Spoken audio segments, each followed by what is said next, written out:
SM সুলতান পদক 2026 আপনাকে দেওয়ার জন্য মনোনীত করেছে, এতে আপনার প্রতিক্রিয়া কেমন স্যার, অনুভূতিটা কেমন স্যার? প্রতিক্রিয়া তো ভালোই, কারণ হচ্ছে সুলতান ভাইকে তো আমাদের বাংলাদেশের মানে পূর্ব পাকিস্তানের লোক কেউ চিনতই না। জি যদিও বাংলাদেশের মানুষ, উনি পশ্চিম পাকিস্তানে থাকতেন বেশি, এবং পশ্চিম পাকিস্তানের বিশাল বিশাল লেভেলের মানুষদের সঙ্গে সম্পর্ক। এই যে কায়েদ আজম মোহাম্মদ আলী জিন্নার বোনের সঙ্গে হ্যাঁ, ভালো ফাতেমা জিন্না, জি উনি সুলতান ভাইয়ের বোধহয় প্রদর্শনী উদ্বোধন করেছিলেন। তো এইরকম লেভেলের মানুষদের সঙ্গে জানাশোনা জি বাংলাদেশে আমরা চিনি না। জি উনি যখন এই যে শিল্পকলা একাডেমিতে রেসিডেন্সিয়াল শিল্পী হিসেবে কাজ শুরু করলেন, জি স্যার, তখন থেকে বাংলাদেশের মানুষ চিনল সুলতানকে চিনল। সুলতান একজন শিল্পী, জি স্যার, ছবি আঁকেন, হ্যাঁ আর ওনাকে না চেনার কারণ হচ্ছে এই অদ্ভুত চরিত্রের একজন মানুষ। পৃথিবীর আর কোনো শিল্পীর সঙ্গে মিল চরিত্র মিল নেই ওনার, কোনো মিল পাওয়া যাবে না। কারণ ছোটবেলার থেকে এই যে নড়াইলের রাজা মহারাজা, হ্যাঁ জমিদার, তাদের ফ্যামিলির সাথে ঘনিষ্ঠ সম্পর্ক, একজন সাধারণ রাজমিস্ত্রির ছেলে, হ্যাঁ হ্যাঁ কি করে সম্ভব? মানে ওনার যে আমি জানি না, ছোটবেলার থেকেই যে একটা আকর্ষণীয় ব্যাপার ছিল, মানে সবাইকে যে আকৃষ্ট করতে পারতেন, হ্যাঁ এইটা বোঝা যায়। তারপরে এই যে কলকাতায় ভর্তি হতে গেলেন, ভর্তি হয় না, নিবে না, তো শাহেদ সোহরাওয়ার্দী তাকে হেল্প করে তাকে নিয়ে ভর্তি করাই দিলেন। এই যে ওনার মতো লোক, এবং ওইখানে আরও নড়াইলের জমিদার যারা ছিলেন কলকাতায়, জি, জি। তারাও হেল্প করেছেন। হ্যাঁ এই যে এই লেভেলের মানুষদের সঙ্গে জানাশোনা, তখন সুলতান ভাই লেখাপড়াই করে না, হ্যাঁ, ঠিক বাউন্ডারির সব কলকাতায় ভর্তি করাই দেওয়ার পরে কি ঘটলো, হ্যাঁ ওটাকে মানে ভর্তি করবে না, কারণ লেখাপড়া তো নাই। হ্যাঁ তো একটা কলেজে ভর্তি হতে গেলে ডিগ্রি জি জি স্যার, তাতে সেই ডিগ্রি লাগে, ম্যাট্রিক পাস লাগবে, হ্যাঁ। সেটা তো কিছুই পাস না, তো কেমনে ভর্তি করে? তো শাহেদ সোহরাওয়ার্দী একটা কৌশল অবলম্বন করলেন যে দেখি এইবার ব্ল্যাকমেইল করা যায় কিনা। তো তখন প্রিন্সিপালকে বললেন যে আপনি এক কাজ করেন, ভর্তি হবে কি হবে না পরের ব্যাপার, আগে দেখেন ও কিরকম ছবি আঁকতে পারে কিনা। ও ফাইন, ওরে ভর্তি পরীক্ষা একটা চান্স দেন, হ্যাঁ দিয়ে দেখেন হ্যাঁ কি আঁকে। কি আঁকে, ওই যে বিমানের এইসব কিন্তু বক্তব্য। হ্যাঁ স্যার, হ্যাঁ ওনাকে তখন ভর্তি পরীক্ষায় নিছে, প্রায় 400 ক্যান্ডিডেট পরীক্ষা দিয়েছে, হ্যাঁ অল্প সময়ের মধ্যে সবার আগে কাজ শেষ করে জমা দিয়ে দিয়েছে, পরীক্ষায় হাই বাবা, পরীক্ষায় ফার্স্ট হয়ে গেছে। এখন তো মহাবিপদ প্রিন্সিপালের জন্যে। প্রিন্সিপাল পাস করলে কী হবে, ফার্স্ট হলে কী হবে, ভর্তি করার তো ক্রাইটেরিয়া আমার কাছে নেই, হ্যাঁ। ওনাকে কোনোভাবেই আমি ভর্তি করতেই পারবো পারবো না, হ্যাঁ অসম্ভব, যতই ভালো রেজাল্ট করবো। হ্যাঁ সাহেব সরাজি বলছেন তো ভর্তি যদি না করতে পরীক্ষা দিতে নিলেন ব্যাস, না কিরকম একটা, পাস না, পাস এবং ফার্স্ট। হ্যাঁ হ্যাঁ, বাস। কিরকম একটা বিপদে ফেলে দিল না। হ্যাঁ যাই হোক, এইভাবে সবাই চেষ্টা করে সেটা ভর্তি করে। ক্রাশ করার সুযোগ দিল। কিন্তু দেখেন কী অবস্থা, কয়েক বছর পড়াশোনা করলেন, ব্রিলিয়েন্ট রেজাল্ট করলেন, তারপরে তার আর এই একাডেমিক লেখাপড়া ভালো লাগছে না। হাই আল্লাহ, হঠাৎ করে সিদ্ধান্ত নিলেন উনি আর পড়বেন না। হ্যাঁ চলে গেলেন ইউরোপ, আমেরিকা, ওই দিক দিয়ে আবার পশ্চিম পাকিস্তান, হ্যাঁ পড়াশোনা শেষ।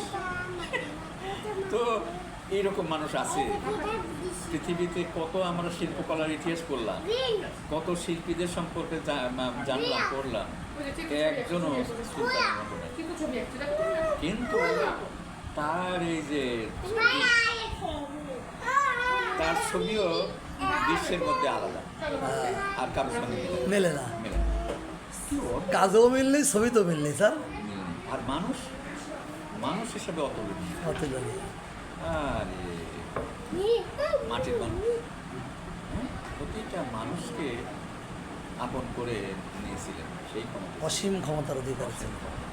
আমি তো শিল্পকলা যখন থাকতেন, আমি গেলেই ছাত্র ভাই কেমন আছেন, কি নরম করে কথাটা বলতেন, প্লাইট দরদ দিয়ে স্যার, হ্যাঁ দরদ দিয়ে কথা বলতেন।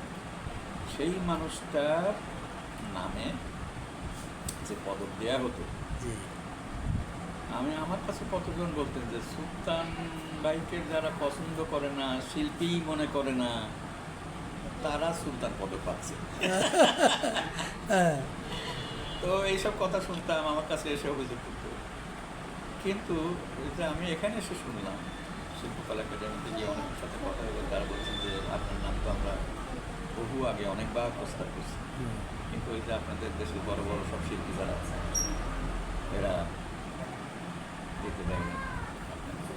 ওই যে একটু পদকটাই এবারে যে ওই যে ফারুকি সাহেব যিনি সংস্কৃতি মন্ত্রণালয়ের দায়িত্বে ছিলেন, হ্যাঁ উনি যেদিন ফাইল সই করছেন আমাকে ফোন দিচ্ছেন বিকেলবেলা, জি ফোন দিয়ে বলছেন যে সার্কেল ভাই আপনার তো এই পদকটা আরও 15-16 বছর আগে পাওয়ার কথা ছিল, কিন্তু আপনাকে তো এই দেশের মানে যে গুণীজনরা গুণীজনরা আপনাকে দিতে দেয় না।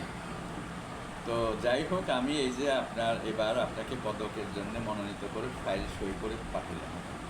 স্যার এত এত পরে বরফ করলো তো কেমন লাগছে স্যার আপনার আপনার অনুভূতি কেমন স্যার? অনুভূতি তো আসলে হয় কি, আপনি এত আপনজন সুলতান ভাই তার উপরে পদক পাচ্ছেন স্যার, আপনি হ্যাঁ সেটাই তো। কেমন লাগছে স্যার আপনার? এই যে এখন এই সুলতান ভাইয়ের জায়গায় আসলাম প্রথম, আমি এসে আমার খুবই ভালো লাগছে, এত সুন্দর জায়গা। আর এই যে সুলতান ভাইকে নিয়ে তো আমি অনেক লেখালেখি করছি, স্যার এবং সুলতান ভাইকে হুট করে একদম মন্তব্য করে ফেলে এরকম আছে।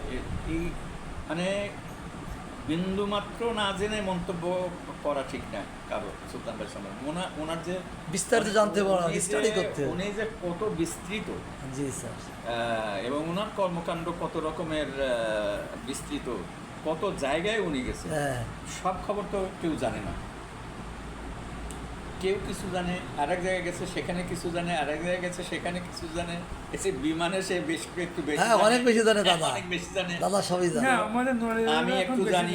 এইরকম যারা সবাই জানে, সবার জানাটা একত্রিত করলে হয়তো সুলতান কি জিনিস সেইটা বোঝা যাবে। কিন্তু ওই একজন হুট করে বলবে না ওই কিসের শিল্পী, শিল্পীই না, একজন বলবে না মহান শিল্পী, এই যে হুট করে বলা মানে না জেনে।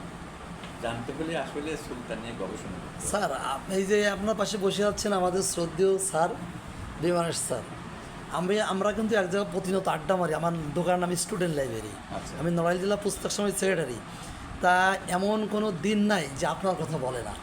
আপনি সে লোকের পাশে এখন বসে আছেন, সে লোক আপনার পাশে বসে আছে, আপনার কেমন লাগছে স্যার এখন? আচ্ছা, এই যে আমি এখানে আসবো শুনে, আচ্ছা এই খুলনাতে একটা ওয়ার্কশপ হয়েছিল, জি ওই যে শিল্পকলা একাডেমি করেছে এটা, ওই জুলাই গণঅভ্যুত্থানকে অনুসরণ করে তার উপরে শিল্পীরা কাজ করবে। তো আমি এখানে গেছি, বিমানে চলে গেছি। সেটা বলেছে স্যার, হ্যাঁ সেটা বলেছে স্যার, সে- আপনার সমস্ত গল্প করেছে এবং স্যারেও বলেছেন যে রেজাউল আমি সবচেয়ে বেশি খুশি হব যদি স্যারের নামটা আছে, স্যারের নামটা আছে, আপনার নাম তো আগে আসেনি। যেই নড়াই ধরে করছে রেজাউল, স্যারের নাম চলে আসছে, স্যার নড়াইল আসতেছে, তখন আমরা বললাম তাহলে এই সুযোগ আর ছাড়া যায় না, স্যারের সাথে কথা বলতে। আনন্দিত ছিলাম যে হ্যাঁ। 21 পদকটা, হ্যাঁ আমি 3বার ফোন করছি, দাদা একটু ব্যস্ত রয়েছে আপনার নিয়ে। 21 পদকটা হ্যাঁ এবং দাদা আরো তো আগে বলতো হওয়া দরকার ছিল, হ্যাঁ। জি এটা আমরা সবাই আশা করতাম। এই ওয়ার্কশপের তার বই লিখছে। ছাত্রীরা পেয়ে গেছে, জি তার ছাত্রছাত্রীরা 21 পদক পাচ্ছে, সুলতান পদক পাচ্ছে, অথচ তো সে পায়নি। কথাগুলো এখন পাওয়ার মুখে বলা যায়। স্যার আপনারা এবার এখন থাকবেন তো না, মানে অটো আসছে। আসছে। ওকে স্যার, তাহলে ধন্যবাদ যাই হোক, আপনাকে, অসংখ্য শ্রদ্ধাপূর্ণ ভালোবাসা, আপনি সময় দিলেন এই জন্য আমাদের স্যার। হোস্টেলে থাকতাম তো, স্যার সুপার, হ্যাঁ তো ভাত খেতাম কোথায়, আমার ভাবি তো বলেছেন স্যার তো সেটাও জানে বলেছেন, না। সেটাও বলেছেন, আমি সবাই কোন- জান। আমি কোন বাতে প্রতিপালিত, হ্যাঁ। আপনি এটা বলেছেন, আমার অনেকবার আর বলেছেন। তার যে সোনারগাঁও হোটেলে যত কাজ, আপনার হাতের মধ্যে টাকা ঢুকাই দিল স্যার, সেটাও বলেছেন। যাকে সব তো স্যার আমার জন্য দোয়া করবেন স্যার, আপনি অনেক গুণীজন, অনেক বড় মানুষ, ঠিকই আছে। আলোকিত মানুষ স্যার। খুলনা এসেও আমরা যে সাকসেসফুল, হ্যাঁ। তো সুলতান নিয়ে আসছে, জি। এই যে কলেজ তৈরি করো, কলেজের পর ভার্সিটি হয়ে গেছে, একাডেমি, সেখানে ফ্যাকাল্টি হয়ে গেছে, এটা বিশাল বিশাল বড়, স্যার। তাদের অবদান কিন্তু। স্যার সংক্ষেপে একটু